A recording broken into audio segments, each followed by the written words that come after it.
Over the last year and a half, Serbia has been rocked by major anti-government protests opposing the long-time rule of the Serbian Progressive Party and the country's president, Aleksandar Baucal. To discuss the reasons behind this opposition, I am now joined by Professor Aleksandar Baucal from the University of Belgrade, Department of Philosophy. Hello, Professor. Thank you for finding time. A year ago, on this date, Belgrade saw what some sources describe as the biggest protest in the history of modern-day Serbia.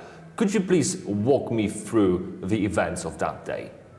Yes, so that was one of protests organized by students and citizens, and it was just one in the series of previous ones, and everything started with the collapse of Konapi at the train station of Novi Sad, and that train station was renovated just maybe a few months before that and opened even 2 times because the government wanted to use it for propaganda reasons.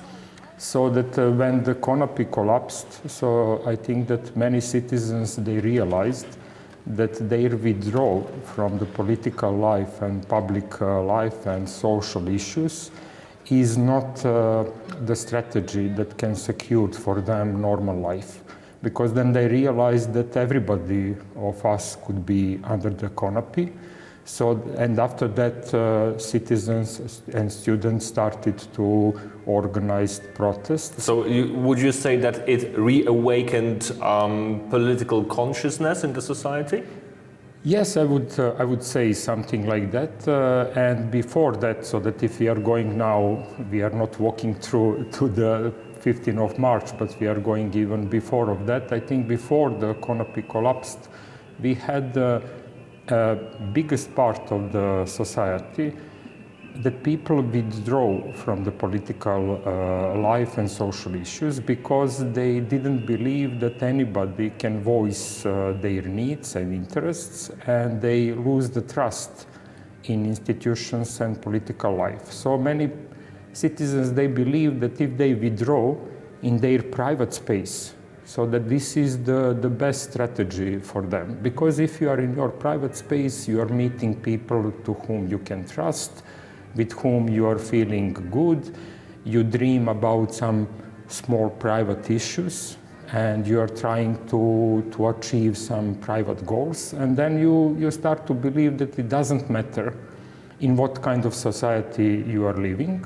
And many people, they also believe that political issues and political life is a playground which is not for them, but it's for just this small group of politicians, and they play their games, they made their decisions, but as ordinary people, we don't care because what they are doing has nothing to do with our life, so we should take care about private life, and we give them freedom to do whatever they want in the political sphere. But I think, as I said, by the collapse of Konapi, many people believe that this distant political life is entering in their private life, because from that moment many people start to realize that they can lose their life if they enter a new shopping mall or at the train station, or if they take public transport.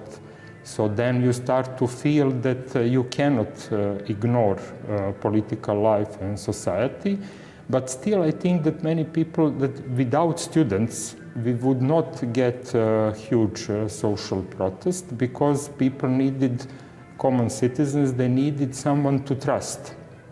And opposition parties, political parties, because of different reasons, they didn't have the trust of citizens. But when students started to raise their voice... Why students? Why the young people? Yeah. Have young people been active in political life in Serbia in the last, 2 decades?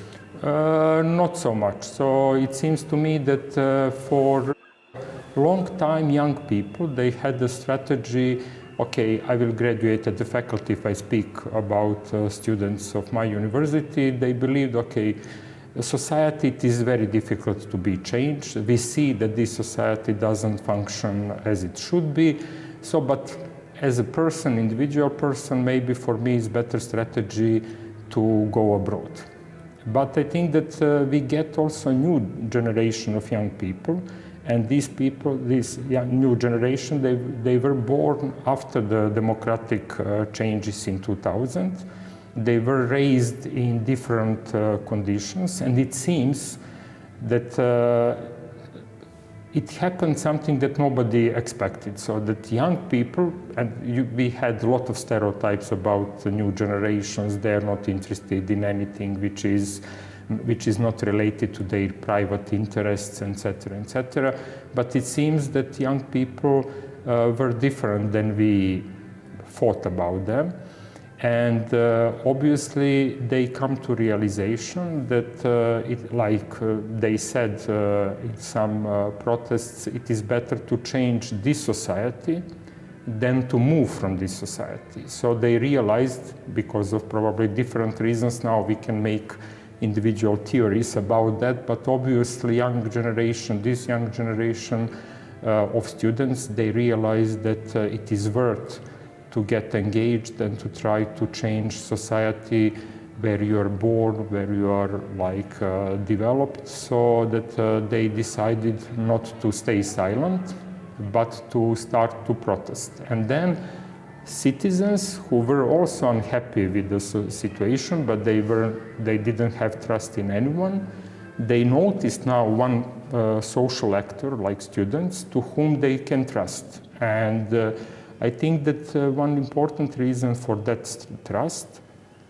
is that citizens believe that students are not protesting for taking power or to become new political actor or to become like member of the government or something like that. They believe that students really protesting for some common interest, like to live in normal, so-called normal society. Of course, everybody is different in understanding what does it mean normal society, but in our understanding, wide understanding, it would mean that we have rules of the game in the society, that institutions are basically work for citizens and not for someone who is at that moment in the power, that citizens can rely on institutions in order to achieve their private interests and goals, so that this is something that was commonly recognized by students and citizens. But eventually the student movement is transforming into some sort of a political power, right? Yes, but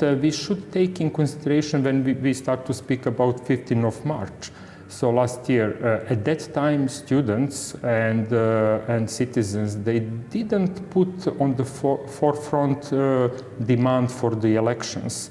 For the long time, from the beginning of November till April or May, so almost 6 months, the main demand from the students and citizens, it was that institutions should work.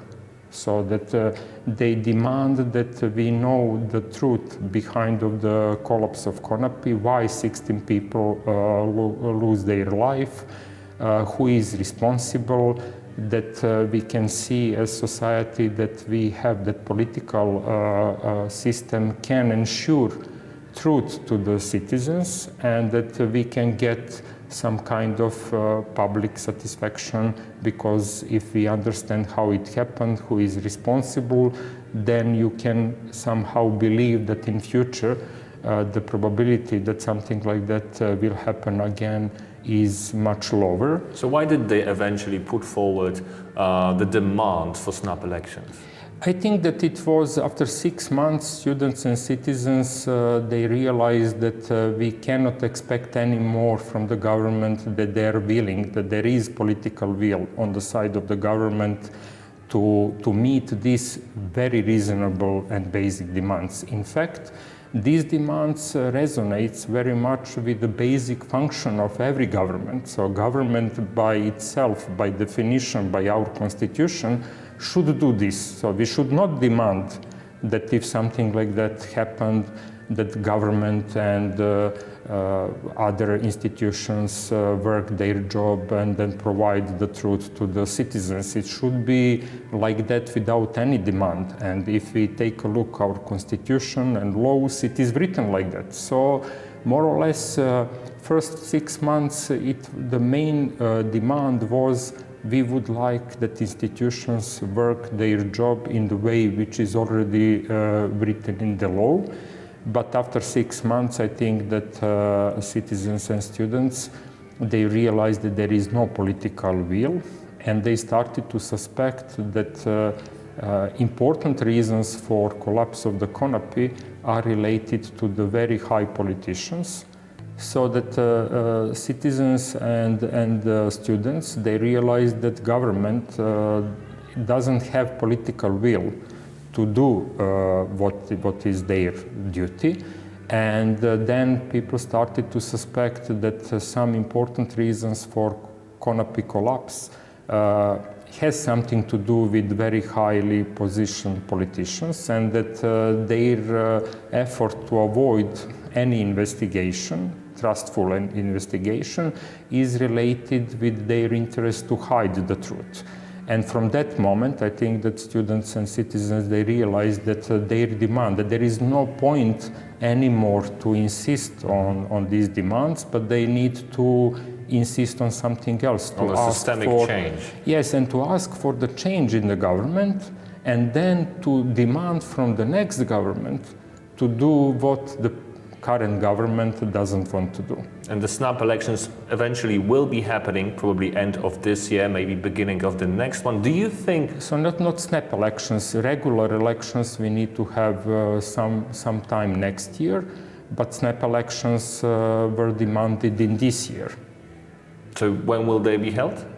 We don't know. We don't know? We don't know, because we have from time to time statements from the government that snap elections will happen this year, but it seems to me that strategy of our government is not really to try to resolve political instability with elections, which would be again something that belongs to so-called normal society, but that they tried to avoid snap elections and first to wait for students and citizens to get silent again and to withdraw from social life again, and then probably government would